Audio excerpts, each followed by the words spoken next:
감사합니다. 그래도요. 완연한 봄이죠. 예, 저만 봄입니다. 그죠? 여러분들은 봄은 아니고. 봄의 소망과 또 따뜻함이 겨우살이를 잘 이겨내신 예수로 행복한 삶, 우리 샘솟는 교회 성도님들과 또 가족 위에 함께 하시길 주의 이름 축복합니다. 옆에 분들하고 웃으면서 사랑합니다. 건강하세요. 인사합니다.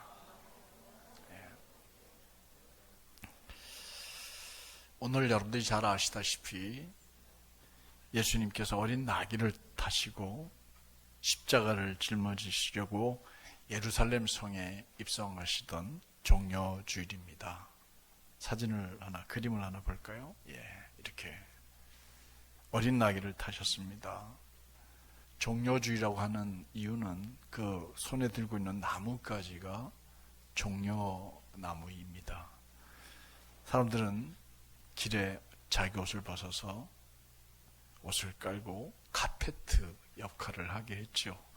사실은 이런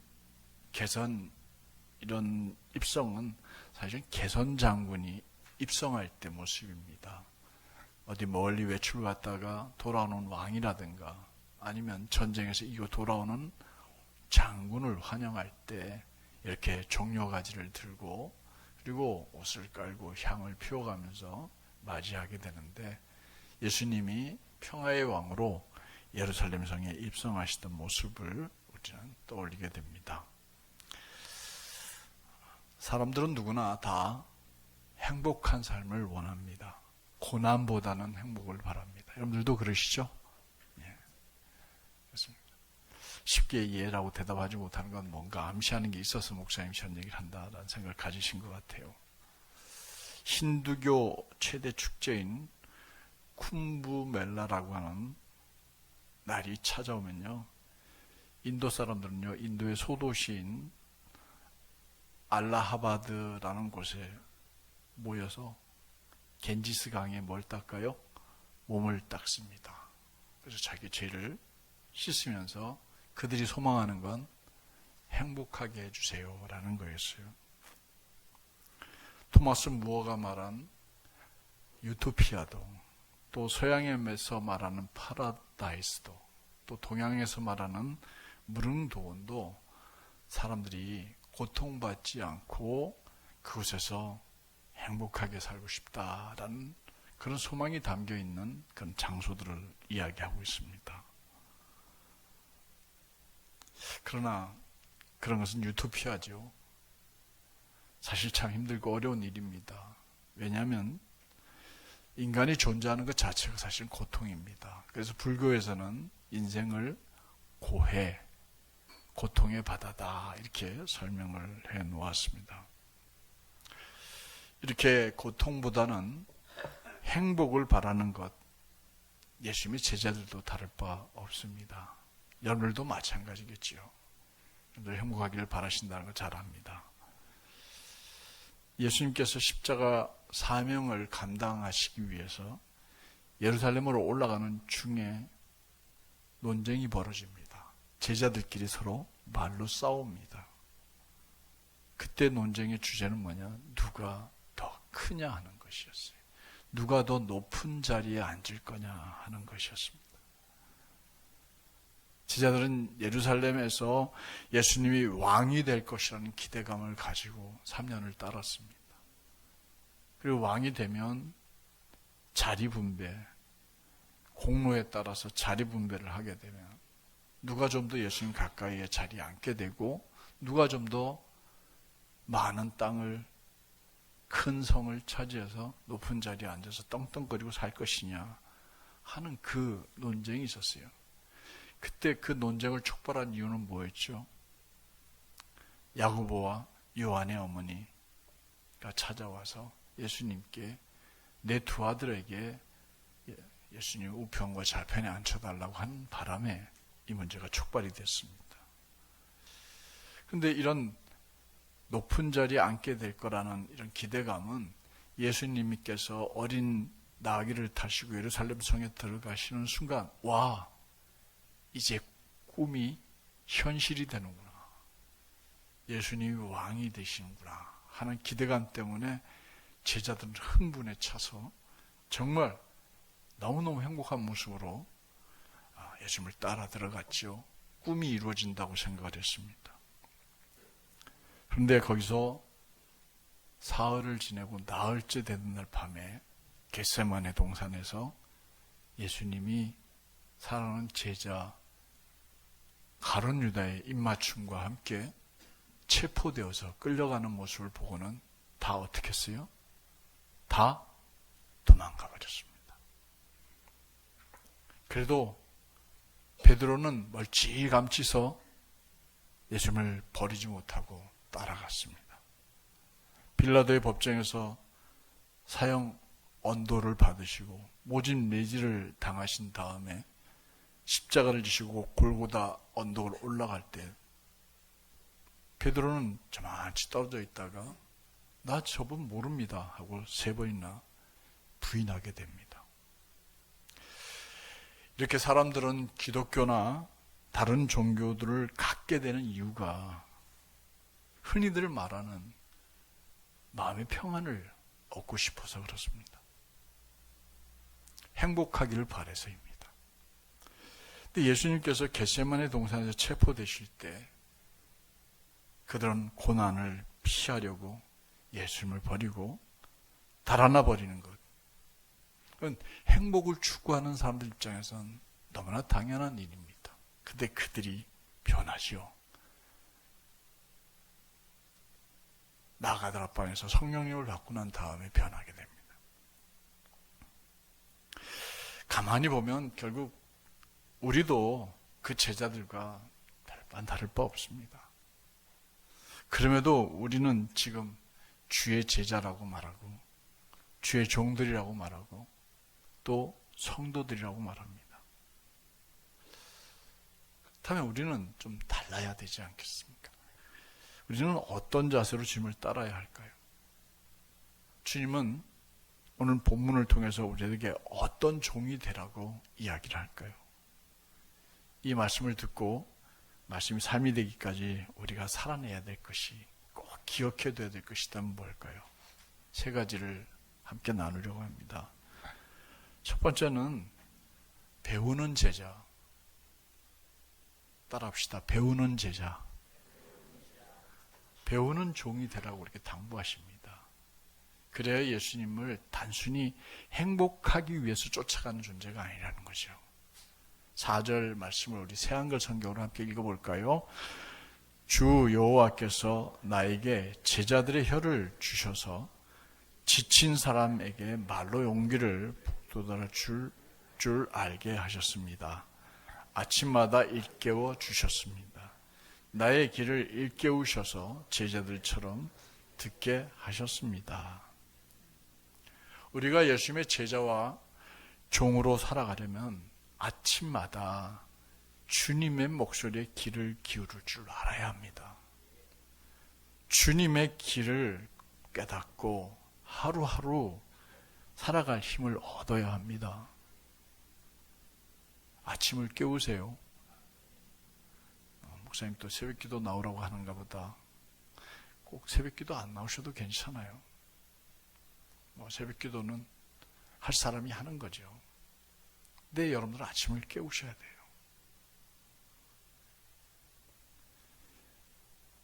왜 아침을 꼭 깨워야 되냐면 주님이 주신 말씀이 있어요. 그래서 예수님이 제자와 종이라면 하루 삶의 목적과 방향을 주님 말씀 가운데서 찾으셔야 돼요. 그래서 늘 새롭게 깨우쳐 주시는 말씀들을 들어야 합니다. 그래야 우리가 공고한 사람, 지친 사람들을 도와줄 수 있게 되죠. 이것이 바로 날마다 주님의 말씀을 듣고 배우는 진정한 목적입니다. 여러분들이 읽은 이 이사야 50장 말씀을 그냥 아무 생각 없이 읽으면 그냥 한 성경 한 구절이지만 사실 이 이사야서 50장은요. 이사야서를 3파트로 나눕니다. 1장부터 39장까지 40장부터 56장까지인가 구분을 하고 그 이유를 구분합니다. 그런데 그때마다 주신 말씀이 달라요. 39장까지 말씀은 이스라엘이 남유다가 이렇게 멸망하기 전에 주신 말씀이에요.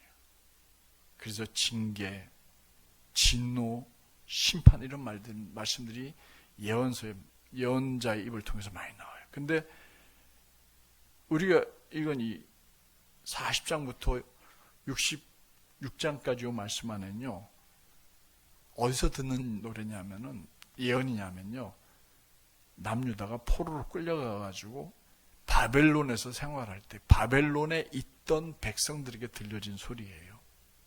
예언들이에요. 그래서 이때를 고난의 종의 노래라고 불러요. 하나님께서 불순종해서 바벨론의 포로로 끌려간 사람들을 향하여서 위로와 구원의 말씀을 주시는 겁니다. 결국 바벨론에 사로잡혀 와서 사는 백성들의 상태가 어떻겠습니까? 낙심하고 하나님이 우리를 버렸다고 절망하고 좌절하고 그 70년 시간을 너무너무 고통스럽게 보내고 있을 때였죠. 그들이 바로 공고한 자들이었습니다. 지친 자들입니다. 그런데 그 당시에 살아있는 사람들, 하나님을 향해서 깨어있는 사람들, 하나님의 음성을 듣는 사람들은요, 아침마다 들려오는 하나님의 음성을 귀를 기울이는 겁니다.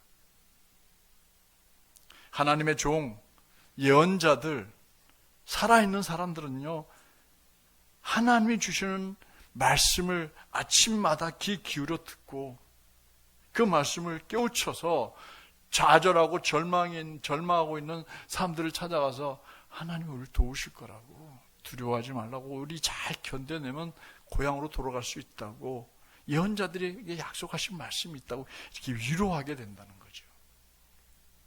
이렇게 하나님의 종은, 또 하나님의 제자들, 주의 제자들은요, 매일 아침 하나님께서 가져주시는 말씀에 힘을 얻고 그날 삶을 깨닫고 살아가야 될 지침을 얻고, 그리고 지치고 공고한 사람들에게 주의 말씀으로 고면해서 그들과 함께 힘을 얻어서 나아가게 되는 사람들입니다. 제 이야기를 좀 하려고 합니다. 이해를 하고 좀 들어주시면 좋겠어요. 저는 매일 저녁, 매일 아침 주님 앞에 먼저 엎드립니다.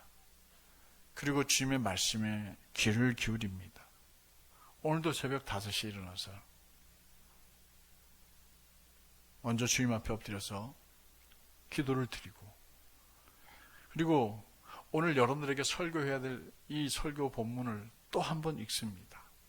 잘못된 부분은 없는지 읽고 다시 요약해서 정리를 합니다. 그러다가 보면은 우리 이하인 집사님한테 미리 다 보냈지만 사진을 추가할 때도 있고 성경 구절을 추가할 때도 있고 이렇게 됩니다. 주의 말씀에 귀를 기울이는 거죠. 말씀을 묵상합니다. 매일 아침 이 일을 합니다. 새벽기도 갔다 오면 또 앉아가지고 그날 읽을 성경, 여러분들 매일 읽기 성경을 내가 읽습니다. 듣습니다. 그리고 거기서 이걸 성도들과 나눠야 되겠구나, 구절을 선택합니다. 그리고 길지는 않지만 목사님 글을 적습니다. 저녁이 되면 새벽에 하나님 말씀을 나눠야 될 성경을 생명의 삶을 중심으로 하다 보니까 생명의 삶에 있는 말씀을 읽습니다.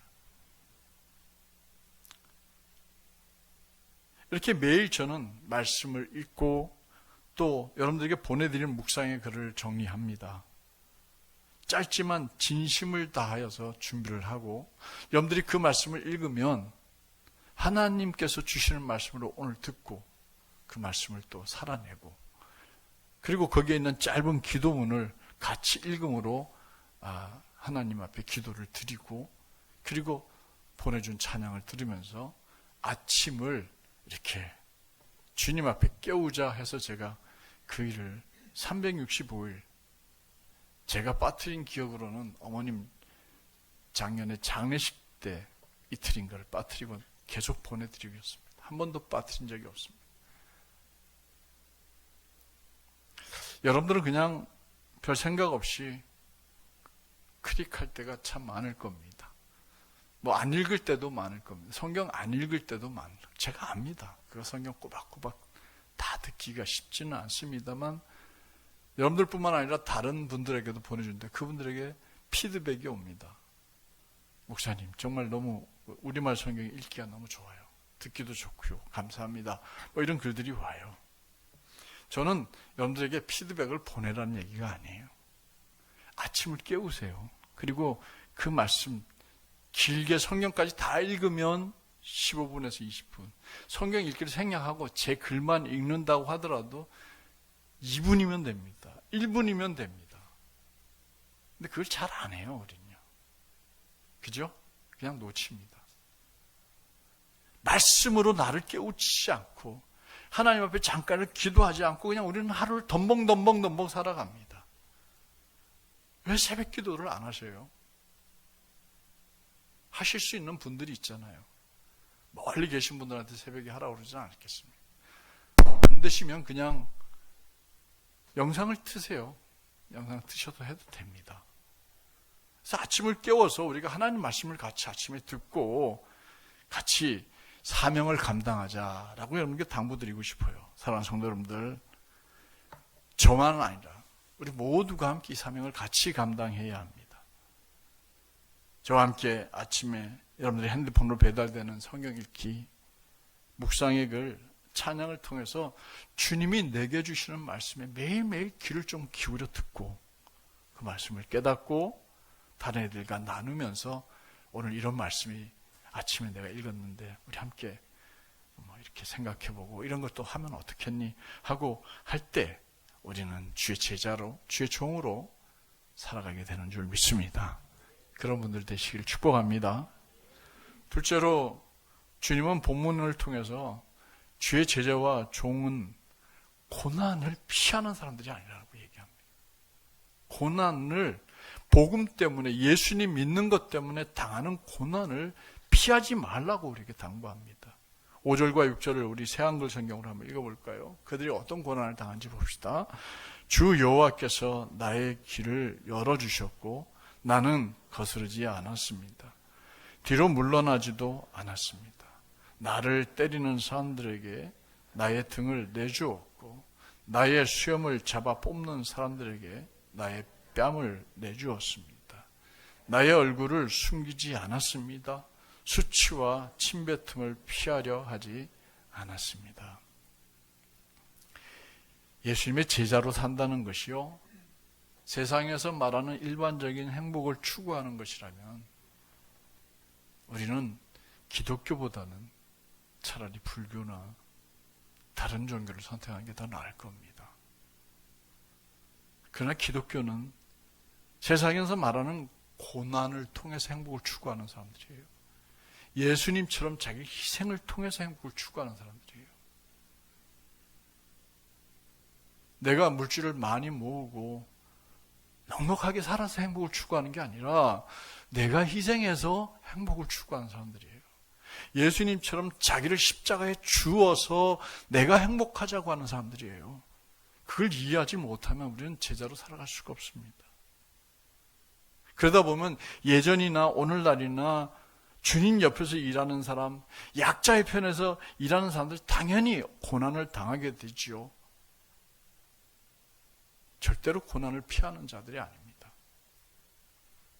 우리가 조금 전에 읽은 성경은 앞에서도 말씀드렸지만 주의 종이 당하는 고난에 대해서 설명하는 구절들입니다. 주의 종들이 약한 사람을 도와줄 때, 약한 자를 억압하는 세력들을 향하여서 대항할 때 위압적으로 그들이 우리를 대하는 게 너무나 당연한 일입니다. 여기서 내 뺨을 때린다고, 내 수염을 잡아 뽑는다고, 내 등어를 친다고 뒤로 물러가거나 아이 못하겠네 하면 예수 믿는 걸 포기하는 거예요. 그걸 받아들인다고 암시해놓고 있습니다. 곰핍한 사람을 도와주는 일에 최선을 다했다고 말할 수 있어요. 하나님의 종은 핍박받는 것을 피하지 않고 떳떳하게 받아들이는 거예요. 의를 위해서 고난당하는 일을 떳떳하게 받아들이는 거예요. 복음을 전하다가 창피당해도 그대로 당하는 거예요. 왜? 복음 전하다 당하는 거니까요. 그러므로 참된 제자는 자신이 어떠한 일을 당하느냐가 관심사가 아니라 나를 통해서 하나님의 일이 어떻게 진행되느냐 하는 것에 관심을 두는 겁니다. 그래서 내가 자존심이 좀 상해도, 내가 뺨을 좀 맞더라도, 내가 좀 얼굴이 뜨뜻해지더라도 용기 내서 용서하고, 용기 내서 미안하다고 하고, 용기 내서 찾아가서 우리 함께 예수 믿자고 손 내밀고 하는 거예요. 근데요, 기억하셔야 돼요.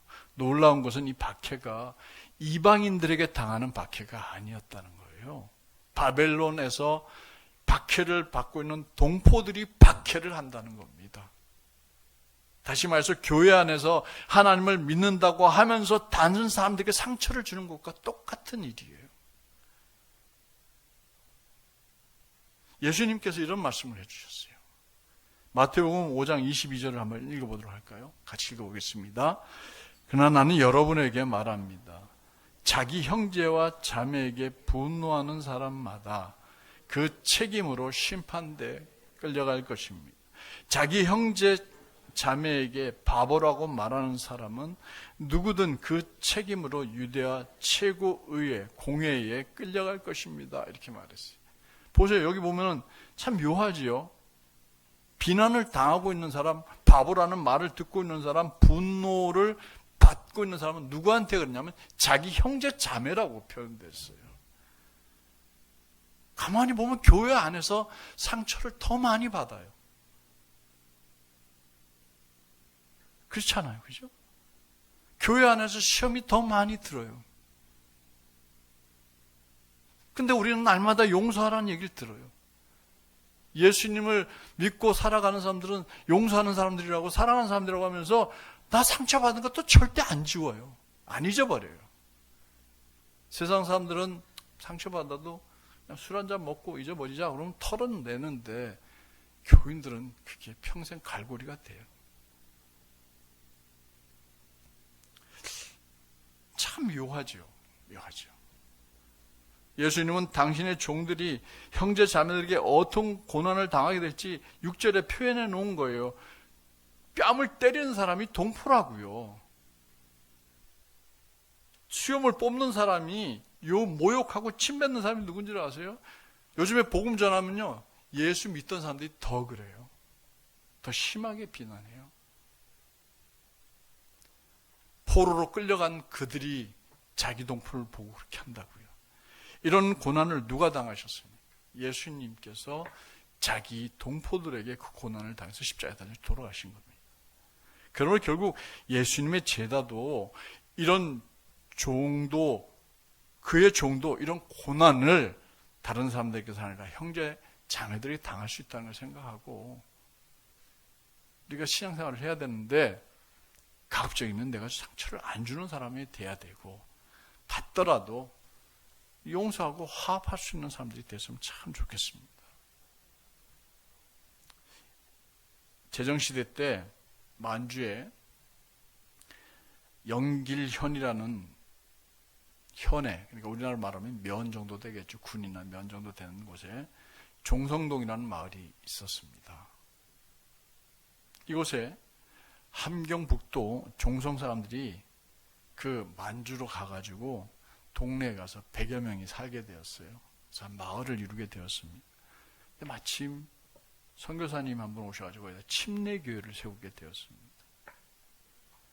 1939년이면 우리나라에는 아직 일제시대였지만 중국에는 중국 공산주의자들이 한참 활동할 때였습니다. 공산주의자들이 예수 믿는 걸 반대하니까 마을을 습격해와가지고 교인과 동네 사람들 다 예배당에다 몰아놓고는 불신자는 좌편에, 예수 믿는 사람은 우편에 갈라 세웁니다. 그때 한씨 부인이라는 여인이 있었어요. 그 사람이 큰 소리 외칩니다. 나는 죽더라도 예수 믿겠어 하고 오른쪽으로 갑니다. 그러니까 가운데 서서 어정쩡하게 있던 사람들이 우르르 그 여인을 따라서 오른쪽으로 가버렸어요. 분위기가 이상해져 버렸습니다. 그러니까 공산당원들이 목사를 끄집어냅니다. 그 교회에 심어오고 있던 김영진 목사님을 딱 앞에 세워가지고는 옷을 벗깁니다. 그리고 결박합니다. 교인들이 보는 앞에서 단도를 꺼냅니다. 그리고 발목 정강이 뼈에다 대고 살을 들고 올려버렸습니다. 피가 나면서 살점이 찢어져 나왔습니다. 이래도 예수 믿겠어? 교인들이 가만히 있습니다. 이번에는 목에 칼을 댑니다. 예수 믿을래? 당신 목사인데 예수 믿을래? 난 예수 믿습니다. 난 예수 믿습니다. 그러자 이 공산주의자가 칼을 꺼내가지고 바지를 벗기더니 성도들이 보는 앞에서 모욕을 주면서 생식기를 붙잡고는 잘라버립니다. 목사님은 그 자리에서 그냥 너무 고통스러워서 숨을 거두고 말하는데, 예수 믿는 거 포기하지 않으면 이렇게 너를 죽이겠다고 소리쳤습니다. 그러나 오른편에 가 있던 사람 중에 그 누구도 한 사람도 배교하지 않고 그 자리에서 목사님 돌아가시는 모습 보면서 울부짖고 기도했습니다. 결국 안 믿겠다는 사람들을 바깥으로 내보내고 그 교회를 불을 질러버렸습니다. 이 사실은 나중에 그 교회 부임한 한기춘 목사님이라는 분이 담임하고 있다가 이 얘기를 순교사 남기는 글이 되었어요. 그래서 알게 된 거죠. 마가복음 10장에 보면요, 예수님이 가르쳐 주신 말씀이 어렵다라면서 사람들이 예수님을 떠나기 시작했습니다. 그때 예수님이 제자들에게 말했어요. 너희도 나를 떠나려느냐 하고 물었습니다. 그러자 베드로가 주님께 말씀하셨죠. 보십시오. 우리 모든 것이야말로 다 버려두고 주님을, 선생님을 따르고 있습니다라고 얘기하자 예수님께서 그에게 이렇게 대답을 해주십니다. 마가복음 10장 29절 말씀입니다. 잘 보세요. 예수님을 따르는 사람들, 마지막에 이렇게 따르는 사람들에게 어떻게 말씀하시는지요. 다시 봅니다. 아멘. 그들에게 말합니다. 그대들에게 말합니다. 집이나 형제나 자매나 어머니나 아버지나 자녀나 농토를 나를 위하여, 누구를 위하여? 예수님을 위하여, 또 복음을 위하여. 제가 말씀드렸죠. 복음이 뭐라고요? 예수라고요. 예수가 복음입니다. 그러니까 복음, 나를 위하여 내려놓는 사람들이 있다고 합시다. 가정한 겁니다. 그 다음 읽어봅니다. 그런 사람은 지금 이 시대에 집과 형제와 자매와 어머니와 자녀와 동토를 100배나 받을 것입니다. 이 땅에서도 받는다고 얘기했어요. 그 다음에 읽어봅니다. 비록 뒤쫓기는 괴롭힘도 받겠지만요. 그리고 오는 세상에서는 영원한 생명도 받을 것입니다. 그래요.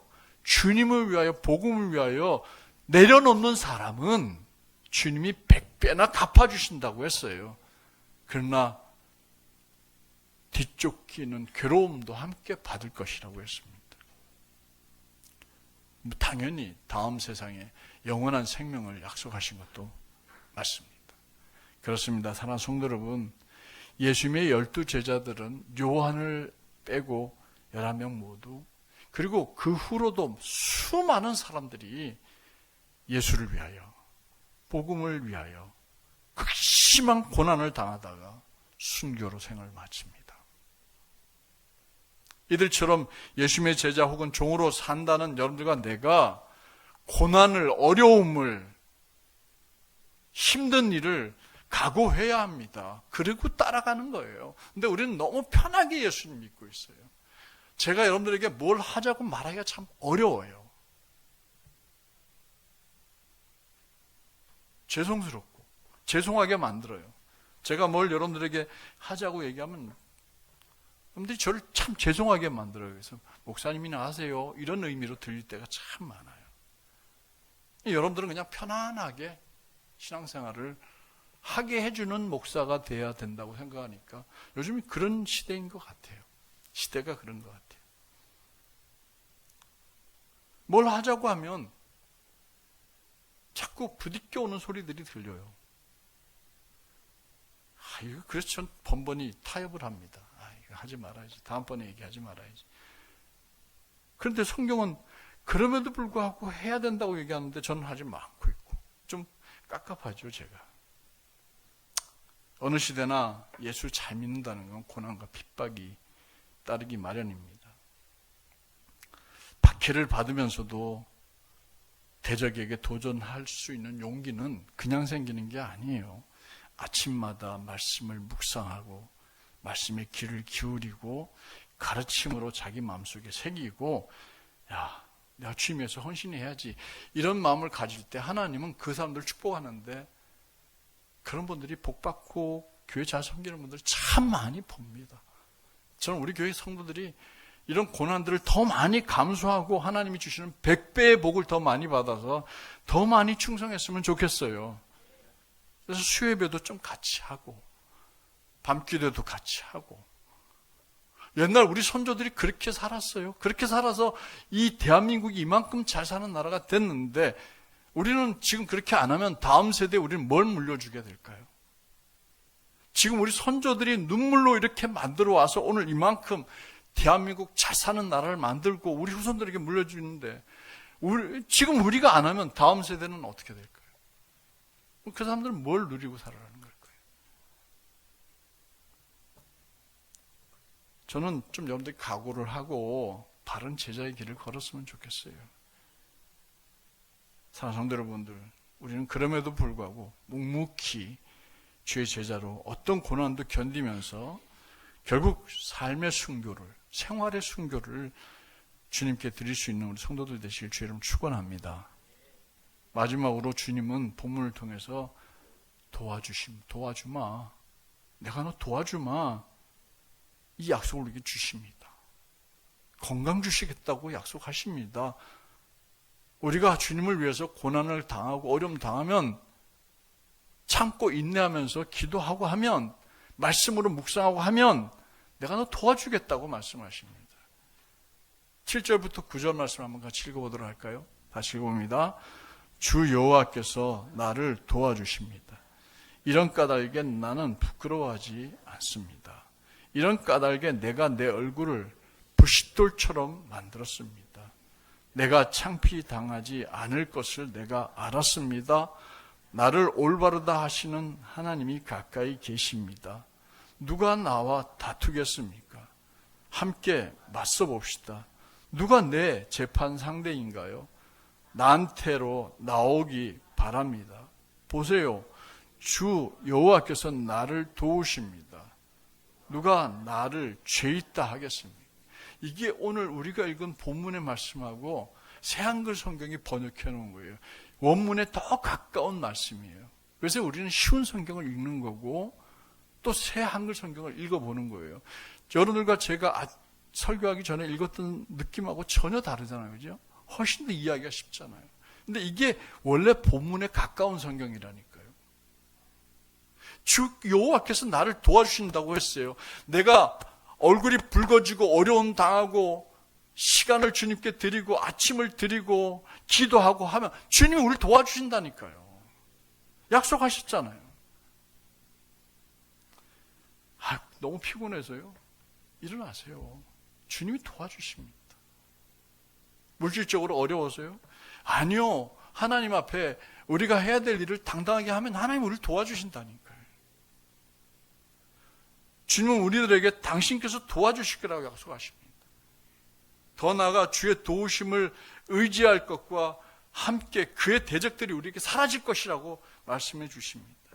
우리는 우리 자신이 겪는 순환과 박해를 주님의 도우심으로 이겨낼 것을 확신하고 나아가야 합니다. 고난을 잘 이겨내며 더욱 단단해지고 성숙해짐으로 남들이 조금 좀 불편한 얘기해도 웃으면서 넘어가고 받아들이고 수용할 수 있어지지 않겠어요? 말씀으로 무장되지 않으면 그런 말씀이 우리가 상처가 돼가지고 아유, 시험 들었어. 기분 나빠. 이러지만 말씀으로 단단하게 무장되어지면 그냥 그럴 수 있지. 이렇게 넘어갈 수 있는 거죠. 왜 그렇게 자존심 상해하십니까? 무슨 말만 하면은 자존심 상해서 못 견뎌해요. 근데 왜 그리스도인들이 더 그렇습니까? 하나님이 우리를 도와주실 것을 믿지 못하기 때문에 그런 것 같아요. 역사의 주인, 구원의 주체는 사람이 아니라 하나님이십니다. 그러니까 하나님 보고 교회 나오는 거예요. 사람 보고 교회 나오는 게 아니고, 목사 보고 교회 나오는 게 아니고요. 하나님께서 도와주셔서 우리 얼굴을 부싯돌같이 단단하게 만들어서 부끄럼 당하지 않게 하신다는 얘기예요. 대적자가 아무리 힘들게 해도 우리는 강한 존재가 된다는 뜻입니다. 박해자가 우리를 부끄럽게 만들려 하지만 하나님께서 우리를 도와주심을 믿고 믿음으로 당하는 거예요. 부끄럼 당하지 않을 거라는 확신을 갖는 거지요. 왜냐하면 제자가 당하는 고난과 순환은 최고의 가치를 위한 것이고, 그 순환을 통해서 하나님의 일이 진행되어지는 거지, 편안하고 널널하게 가는 사람들 통해서 하나님 일하시는 게 아닙니다. 시편 기자는 그래서 이렇게 노래했어요. 시편 119편 71절을 한번 읽어볼까요? 시작. 고난당하는 것이 내게 유익이라. 이로 인하여 내가 주의 율례를 배우게 되었나이다. 할렐루야. 고난당하고 힘들고 어려운 것 피하려고 하지 마십시다. 우리가 잘 아는 욥, 폭삭 망했어요.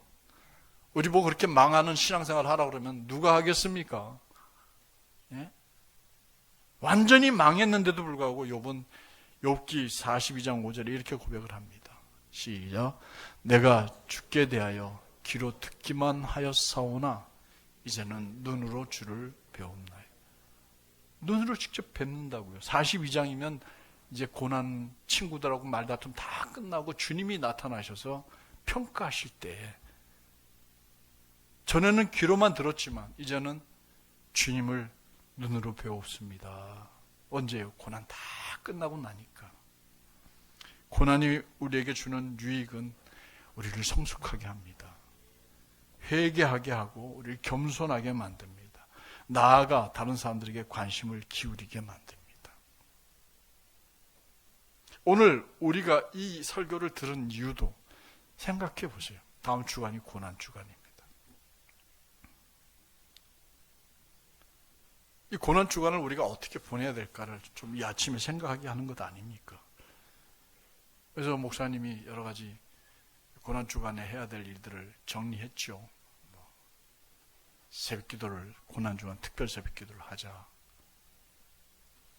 또 저는 월요일날 여러분들이 가든 안 가든 저는 이미 여러 번 다녀왔고 400여 명 가난한 할아버지 할머니들 만나러 갈 겁니다. 바포 봉사활동 갈 겁니다. 저는 또 이번 주간 중에 헌혈을 한번 또 하려고 생각을 합니다.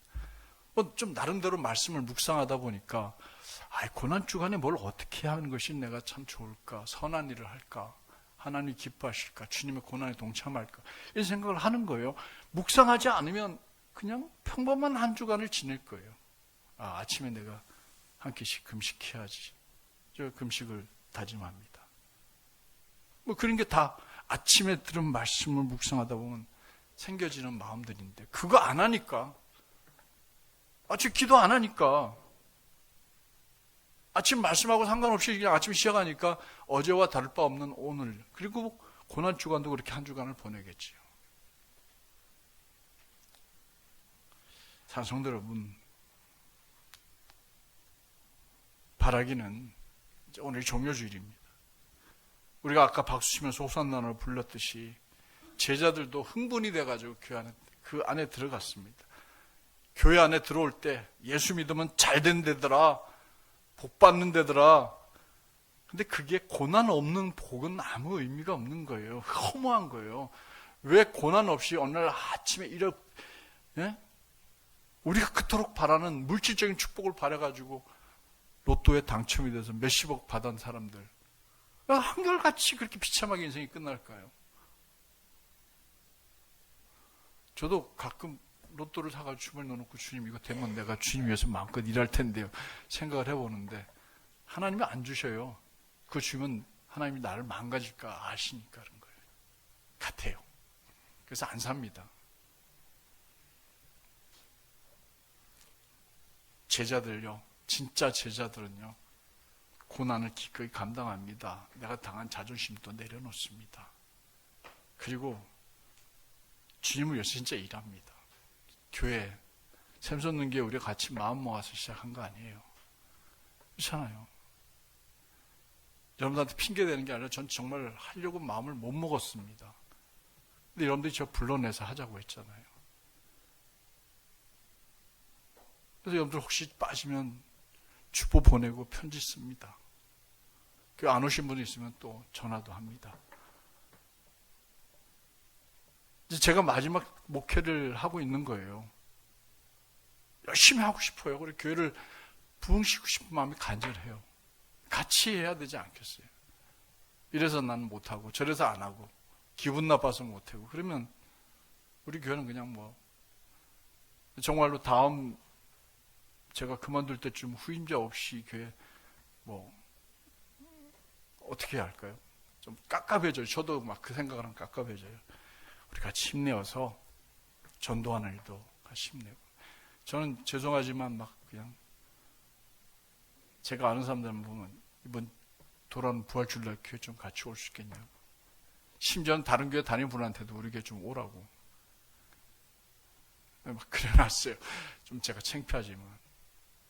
김성영 형제라고 있죠. 우리 맨날 기도하는. 너무 아파가지고 교회 오라고 그랬더니 앉기만 하면 막 아파가지고 견디지 못한대요. 교회 와서 기도받고 그렇게 해. 그랬더니 호스피스 병원에 가야 된대요. 들어갈 거래요. 그래도 교회 가자고 계속 불러내요. 얘기해요. 그런 분들 한 분이라도 앉혀놓고. 우리 교회는 그렇게 어려운 분들만 자꾸 찾아오려고 불평할 일이 아니고. 사랑하는 성도 여러분들, 내일부터 시작되는 고난주간 우리 같이 더 기도하고 우리가 제자됨을 더 확인하고 정말 고난도 기쁨으로 감당해 가면서 해야 될 일이 있으면 서로 나눠서 같이 하면서 우리 샘솟는 교회가 십자가를 짊어진 제자들이 한 걸음 한 걸음 내딛는, 그래서 정말 행복하고 감사한 그런 교회를 함께 만들어가게 되기를 주님의 이름으로 축원합니다. 축원합니다.